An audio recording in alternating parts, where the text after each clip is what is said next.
구병수 기자 나와 있습니다. 안녕하세요. 네, 안녕하십니까. 네, 오늘 가져온 소식은 어떤 겁니까? 네, 첫 소식은 장현맨 소식입니다. 슈퍼맨도 아니고 번개맨도 아니고요. 장현맨. 네. 그 전국의 음식점에 무작위로 전화를 걸어서 식사를 한 뒤에 장염에 걸렸다. 아, 이렇게 해서 사비금을 뜯어낸 30대가 덜미를 잡혔습니다. 네. 오늘 전북경찰청 형사기동대가 이 상습 사기 혐의로 A 씨를 구속을 했는데요.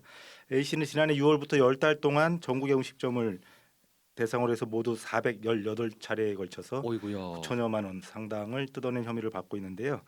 피해를 입은 음식점은 400여 곳에 불과하지만 A 씨가 범행을 위해서 전국에 돌린 음식점이 3천여 곳이 넘는다고 합니다. 네.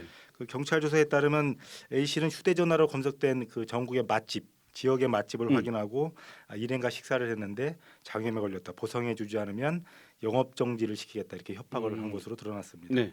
물론 A 씨는 이제 업주가 거부를 하면 구청에 전화를 해서 영업 정지 시키겠다 이렇게 또 협박을 했고요. 그러니까 이를 영업 정지를 당해서도 생계가 어려워질 것을 우려한 업주들이 수십만 원에서 수백만 원을 그 합의금 명목으로 이렇게 A 씨에게 이체를 한 것으로 이렇게 경찰 조사 드러났습니다. 네. 그 피해 업주들이 이렇게 온라인 상에서 이런 사례를 공유하면서 A 씨를 속칭 이제 장현맨으로 불렀다고 이렇게 경찰은 설명을 했는데요. A 씨는 코로나 19로 자영업자들이 굉장히 힘든 시기를 겪었던 그 지난 2020년에도 비슷한 범행을 저질러서 상습 사기 혐의로도 구속이 됐다가 지난해 출소한 것으로 이렇게 출소해서 또 이런 나쁜 짓을 그렇습니다. 이어간 거네요. 네. 결국 뭐 A 씨가 그동안 번 돈, 그 편취한 돈이죠.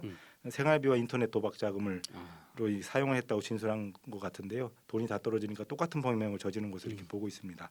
요즘 자영업 하는 분들 장사가 안 돼서 매우 힘들어하시는데 이런 사기 행각까지 벌어지고 있어서 안타까울 따름인데요. 더욱 위생에 신경 쓰시고 그리고 혹시 장염에 걸렸다는 전화 오면 꼼꼼하게 한번 따져봐야 되겠습니다. 네, 블랙 컨슈머 수준이 아니라 사기범이네요. 강력 그렇습니다. 처벌됐으면 좋겠습니다. 다음 소식은요? 네, 그 중국 마라톤에서 그 승부 조작 파문이 좀 나왔는데요. 그 마라톤 외국 선수들이 중국 선수에게 우승을 양보하는 모습이 포착이 돼서 그 좀 논란이 되고 있습니다. 지난 14일 베이징에서 그 하프 마라톤 대회가 열렸는데요. 중국 선수인 허재가 1시간 3분 44초 기록으로 우승을 했습니다. 그 허재 선수는 지난달 열린 풀코스 마라톤 대회에서도 2시간 6분 57초로 중국 신기록을 세운 선수인데요. 네, 지금 유튜브 화면에, 노코 채널 보시는 나오고 분들은 있는데요. 화면으로도 보실 수 있는데 나오고 있네요. 네, 그 중계 영상을 보면 그 뛰는 선수들이 케냐 선수 2명하고 에티오피아 선수 1명인데요. 네. 결승선을 앞두고 허재를 돌아보면서 속도를 늦추고 먼저 가라고 하는 손짓하는 장면이 정말 손짓하는 모습이 화면으로 나오고 있습니다. 네, 기록 경기인데 앞서 나가지 못하도록 서로 보조를 맞추는 이렇게 동작을 보였는데요. 결국 이들이 허재보다 1초 늦게 통과해서 공동 2위가 됐습니다. 네. 승부 조작 의혹이 커지자 저해를 주최한 베이징시 체육국이 진상 조사에 착수를 했는데요. 네. 케냐 선수 중 한 명인 응난가트 선수는 홍콩 사우스 차이나 모닝 포스트지의 인터뷰에서 이렇게 얘기를 했어요. 허재가 친구라서 우승하게 했다. 단지 지시를 받은 것도 없고 금전적 보상도 없었다. 이렇게 이것도 문제인데요. 네, 사실. 승부조작 의혹을 전면 부인했는데요. 네. 그런데 BBC의 인터뷰에서는 결국 실토를 했습니다. 우리는 고용된 사람들이었다. 이렇게 실토를 했어요. 응당 같은 4명의 주자가 허재가 중국 하프 마라톤 기록인 1시간 2분 30초 기록을 경신하는 데 도움을 주기로 이렇게 계약을 했다는 겁니다. 네. 그중 한 명은 이제 완주하지 못했고요. 그 허재 옆에서 뛴 선수가 3명이잖아요. 네. 원래 4명이 뛰기로 했는데 한 명은 완주를 못했고 3명이 결국 페이스메이커로 나섰다고 이렇게 하는 거죠. 네. 허재 선수가 우승하도록 돕는 것이었지만 안타깝게도 국가기록 경신에는 실패했다 이렇게 얘기를 했어요. 이번 일로 중국이 또 중국했다는 이렇게 조롱을 면치 못하게 네, 됐습니다. 정말 한심합니다. 마지막 소식 전해주시죠. 네, 그 한국인 무슬림 유튜버가 인천에 이슬람 사원을 짓겠다는 계획을 밝히면서 이제 인근 주민들이 이렇게 반발하고 있다는 소식인데요.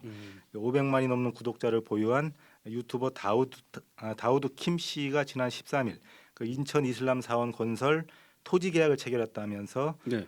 선교를 위한 기도처와 이슬람 팟캐스트 스튜디오를 지을기라는 내용의 SNS를 올렸습니다. 네. 또 영종도 은복동에 매입한 토지의 매매 계약서를 든 사진도 첨부를 했는데요. 이 같은 사실이 알려지자 뭐 난리가 났습니다. 온라인 커뮤니티에서 이슬람 사원 건립에 반대한다는 글도 올라오고 종교의 자유와 다양성을 인정해야 한다는 의견도 있었습니다. 다우드 킴 씨는 서로 종교를 존중해야 된다는 이런 입장을 밝혔는데요. 실제 영종도에 이슬람 종교 시설이 들어설지 여부는 알 수 없지만 종교에 대한 근거 없는 편견은 없어야 되겠습니다. 네. 어떤 종교든 맹목적인 신앙이 문제죠. 맞습니다. 오늘은 여기까지 듣겠습니다. 수고하셨습니다.